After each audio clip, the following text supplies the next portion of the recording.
share.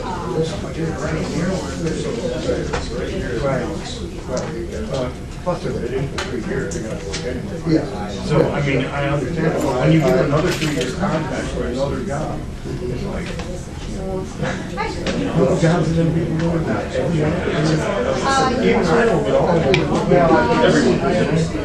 Yeah, but we are Okay, but this, but the policy is.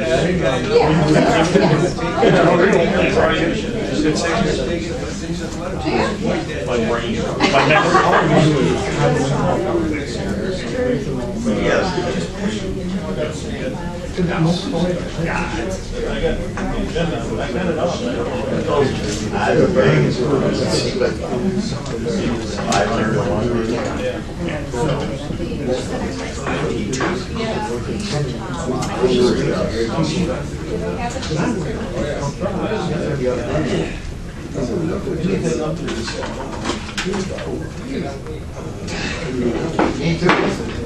It is now 3:30. I'll call the Transportation Committee to order on 3:17.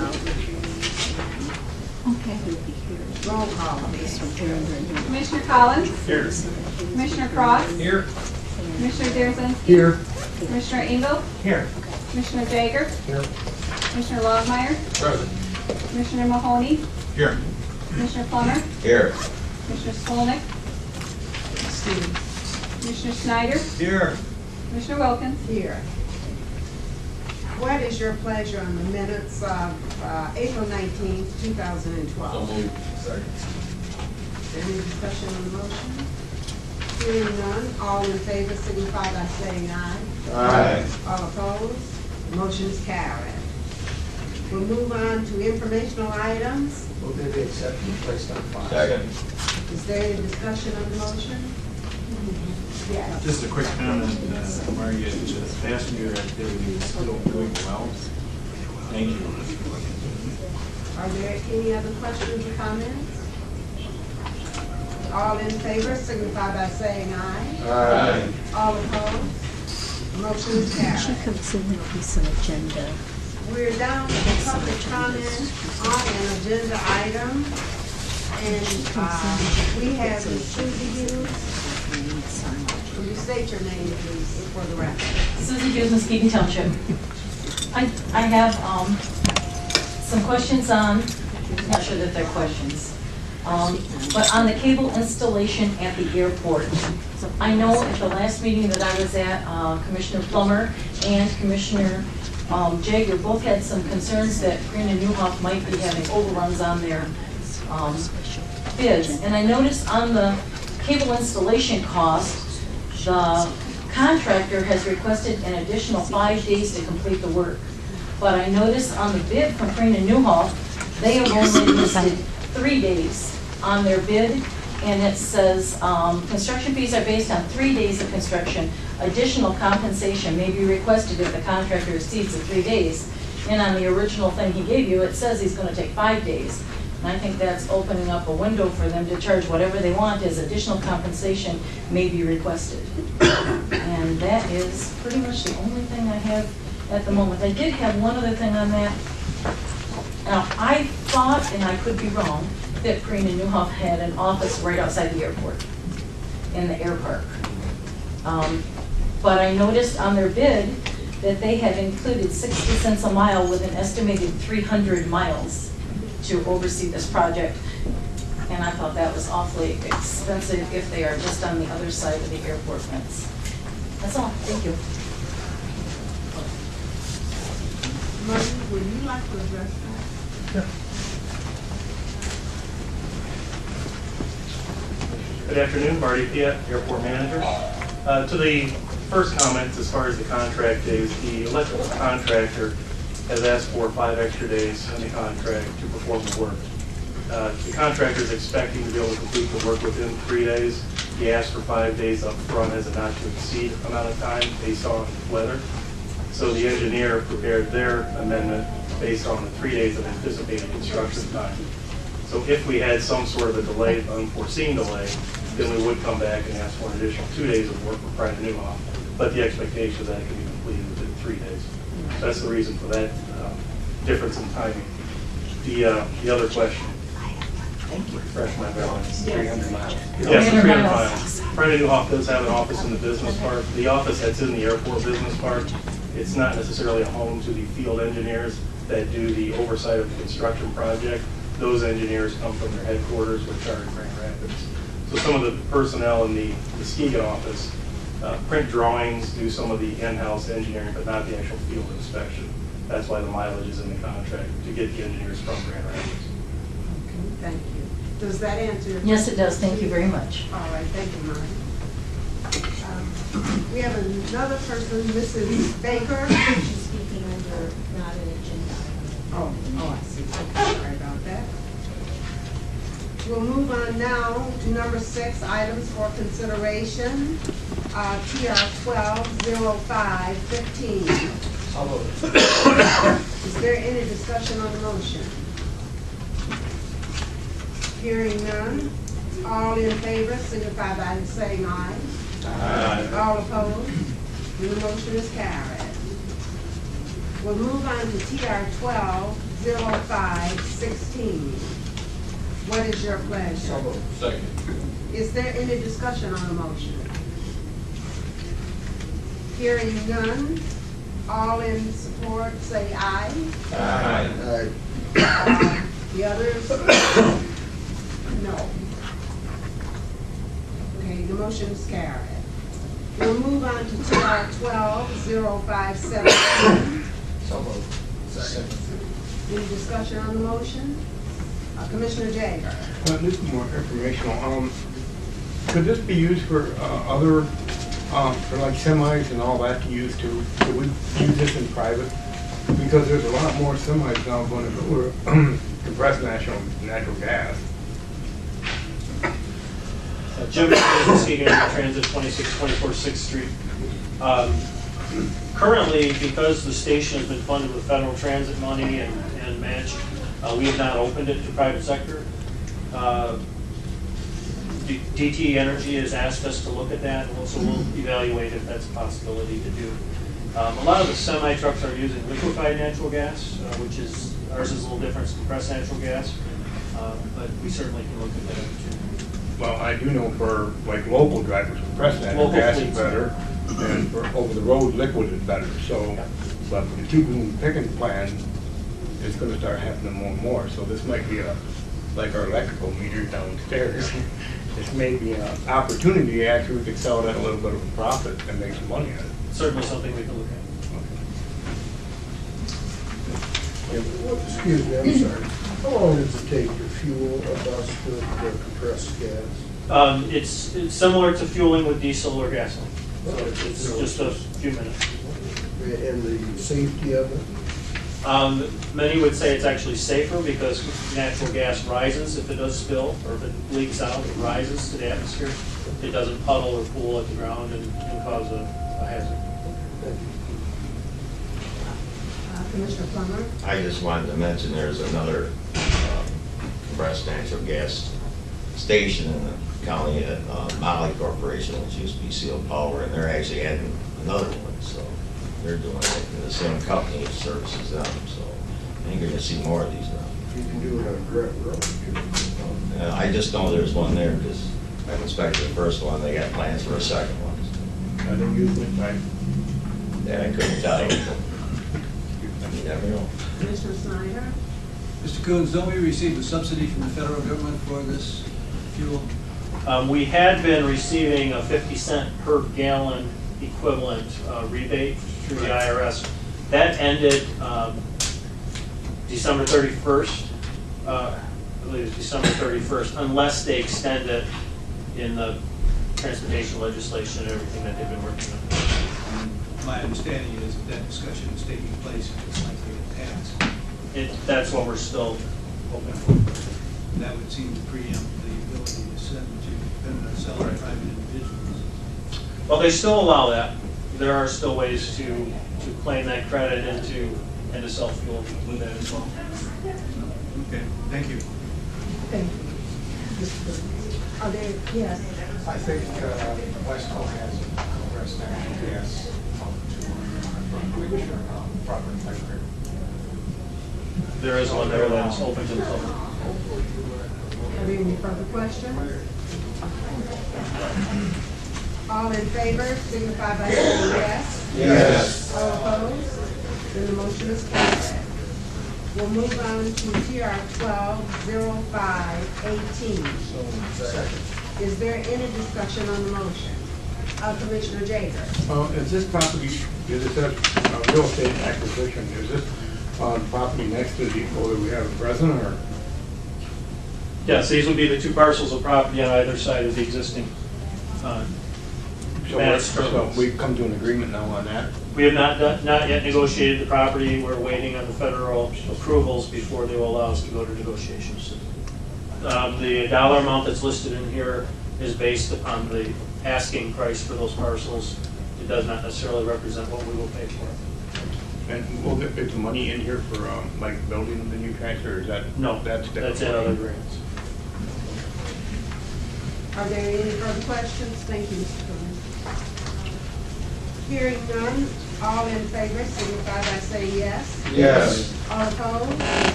Then the motion is carried. We'll move on to TR 120519. Second. Is there any discussion on the motion?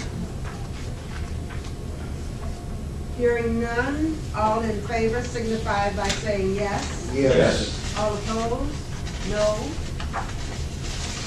Hearing none, the motion is carried. Thank you.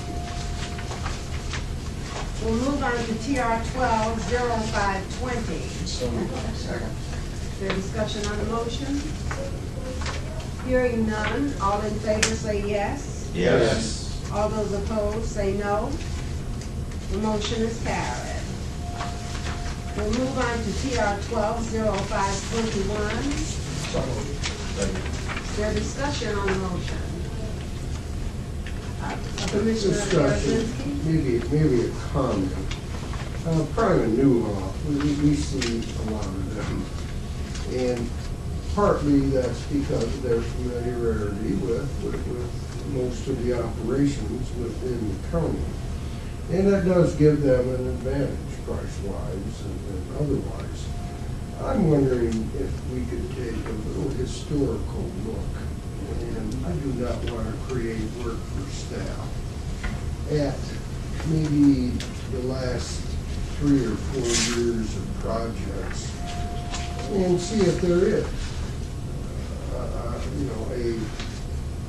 a history or a pattern maybe over it. Personally, I think we'll find that they're pretty well in the ballpark with most of their work, but would it be worth looking at, because 90%, I mean, there are a lot of engineering companies. Commissioner, you're asking for a comparison of other engineers? No, We'll do an I'm analysis. just looking. We can do an analysis of a historical, Just, a historical analysis. We'll provide that for all the commissioners. yeah, And that would be for all departments. Yeah, for all the work that Pride New Hawk has done. I think their familiarity is to our advantage. I mean, like these overruns here and what they're, they were changes in the FAA standards or something, the way I read it. So, I mean, it's not like they caused the overrun. Yeah, right, and I understand. All right, I agree with you on the other part, but I know these weren't. But it may be worth, and I do not like creating work. No, that's fine, we can do that. That's when we see their name a lot. Are there further questions? Hearing none, all in favor signify by saying yes. Yes. All opposed? Then the motion is carried. We're at number 7, any old business? Commissioner. I have a couple things. First of all, just a reminder, we want to be planning session next Tuesday, I believe, at 1:30. I think I have the time correct. Yes. And tomorrow will be Veterans Job Fair at the LST 393 downtown. It's at 9:30. just another final reminder, try to keep June 5th open. I've talked to Eagle Highway about a tour at that point. I haven't confirmed that yet, but keep the date open if you will. Okay, thank you. Commissioner Darrenski? Ken, are you aware of the award that Dave Givens is going to be receiving? Yes, that's at 9:30. That's at 9:30, and I just didn't know if the rest of the board was. The fair begins actually, I think, at 10, but the awards at 9:30. Any other old business? Move on to new business. Seeing none, we'll move on to public comment on a new topic, and this is calling from Mrs. Stephanie Baker. Will you please come forward, please, and give us your name? Good afternoon, Commissioner. Good afternoon. My name is Stephanie Baker. And I've been a resident of Muskegon for almost 7 years, and I do like Muskegon. It's a beautiful city. May I have someone pass these out, please? Just hand them here. Okay. Some concerns with Muskegon area transit. I ride the public transportation quite often, but not too often. My concerns are the rules and regulations and courtesy rules that's going on there. My husband's a driver. He drives the Harvey bus, and I know all the drivers. These drivers we have a lot of scrutiny. There's a lot of scrutiny when they are going on that bus, and all these people are coming on. Okay. There's a lot of cussing, gesturings. Everything is in this rule book is going on, but they're not being abided by the rules of the management or supervision. Ma'am, could you speak into the microphone, I'm please? sorry. I'm I'm sorry. Can you hear me now? Yes, thank you. Mrs. Baker, in just a moment, I want to check with our attorney. This is something that I was going to get back with you. Yes, Mrs. ma'am. Baker has contacted me, and it's regarding a grievance. Yes. And I don't know if we want to discuss it here, because we've been working on it, I have talked. And That's really a personnel matter. It's going to be resolved between the county and the union. Yes. So there's not much to be accomplished. Well, it has, That's fine, but if you're going to get into the details of a grievance, no. that's what really problem. No, my concern is about the bus drivers, and they're under a lot of scrutiny. These rules and regulations that you see right here that I have highlighted, this stuff is going on. Profane language, keeping the aisles clean, yelling, screaming. And the bus drivers do have the right to refuse service if anyone is doing these rules and regulations, but they're not being followed. Do you see on the back of your paper there is a picture? My husband, like I said, he's a driver for Harvey Street. And please forgive me because I'm really torn up right now. He asked this couple got on the bus, and he asked the couple to collapse the stroller, okay? On the rules and regulations, it says on 8, keep aisles clear, collapse strollers and shopping carts before boarding the bus, okay? And hold the children's and your bags and stuff in your lap. This was not done, okay? They were belligerent, they were cussing at the driver, calling him an N-word, almost ready to fight him. And I was on the bus that day, and this has happened on April the 27th. And there was nothing really done. And I'm not going to get into the grievance because it's a different situation. But I am concerned for the drivers and the treatments of the passengers under the supervision of Max. These buses cost over $400,000, okay? And I'm grateful for that Max allowed for the passengers to ride on the bus, okay, and thinking about us. But many people come on there, they do BM on there, which means bowel movement. They urinate on these buses. There's MRSA on these buses. They throw paper on there. I'm telling you, I wish and pray that you can come and ride on these buses sometime. You just be surprised of what you see on here. Like I said, just excuse me because I'm really upset. The rules and regulations are enforced by the drivers, but when it gets to the rules and regulations of the supervision, it's like it's passed on. I'm really concerned about racism and favoritism there, and there is a lot of it there at Max. I'm not going to get into it, but there are many staff members that are under the influence of alcohol there that are driving these buses. There are people in the workplace that are under influence. I'm not trying to be critical, but there's a lot of immorality there, carnality, adultery, everything that's going on there. This is not what it's supposed to be. We're supposed to be following these rules and regulations, and a lot of the drivers are, but it's not being enforced by supervision. I'm asking you to really come out, see what's going on all these buses, East Sherman, Harvey, Henry, all of them. Please just get on there for 1 hour and ride around, see what goes on. And I'm asking for your prayers for management. There's only one supervisor that I can say is a supervisor. His name is Jason. He's been a bus driver, and he has escalated on up. He knows how to treat all of the employees there. Management staff, he's educated, and he knows what he's doing. He knows how to start up a bus, but there is a manager in supervision that don't even know how to start a bus up, a $400,000 bus. Don't even know how to take it out of the area where they are located in.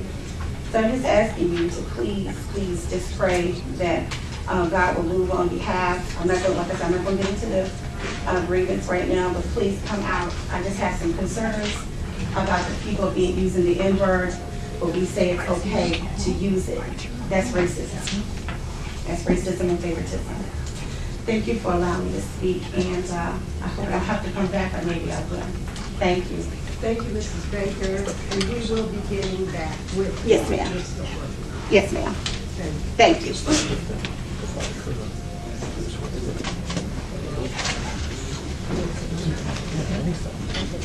Even audio.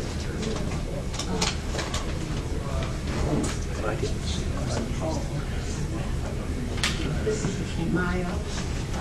Will you come up and give us your name? Your name. My name is Arthurine Miles. I've been a resident of Muskegon for more than 30 years. Now, first, I came here to tell you about my complaint. But now, listen to Mrs. Baker.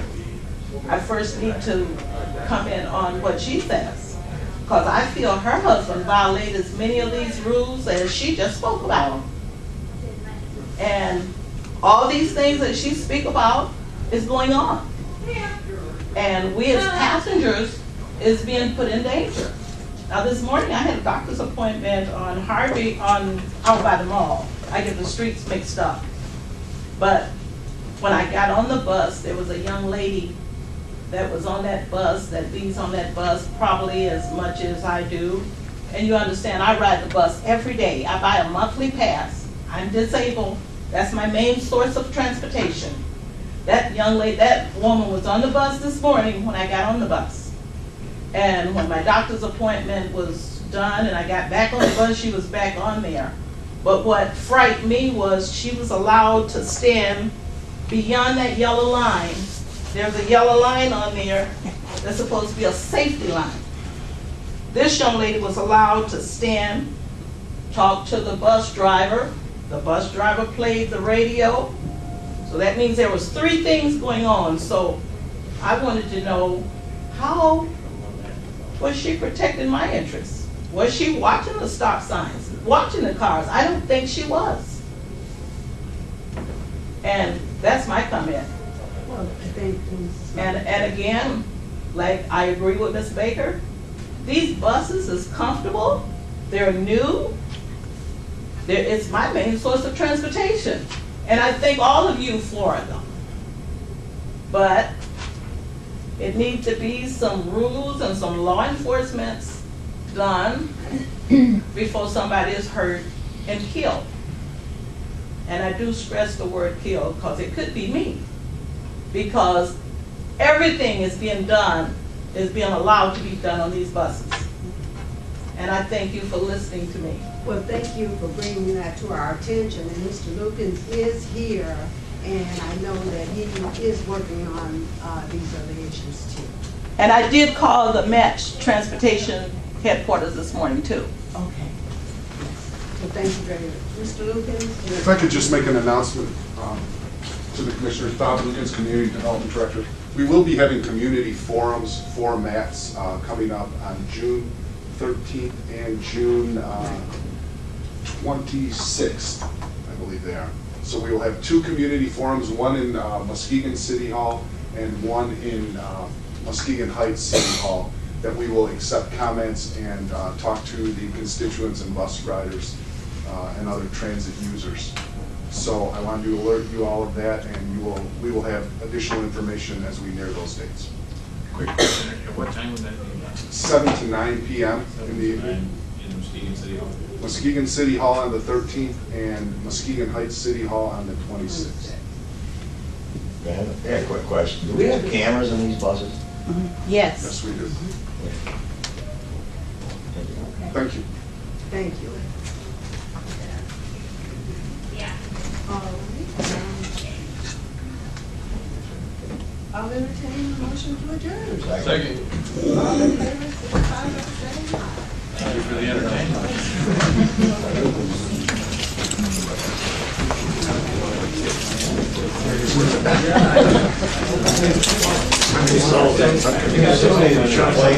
That's right, somebody's reading. Yes. Jim, I have a question. Last summer, when it got so hot, it was too late to reach.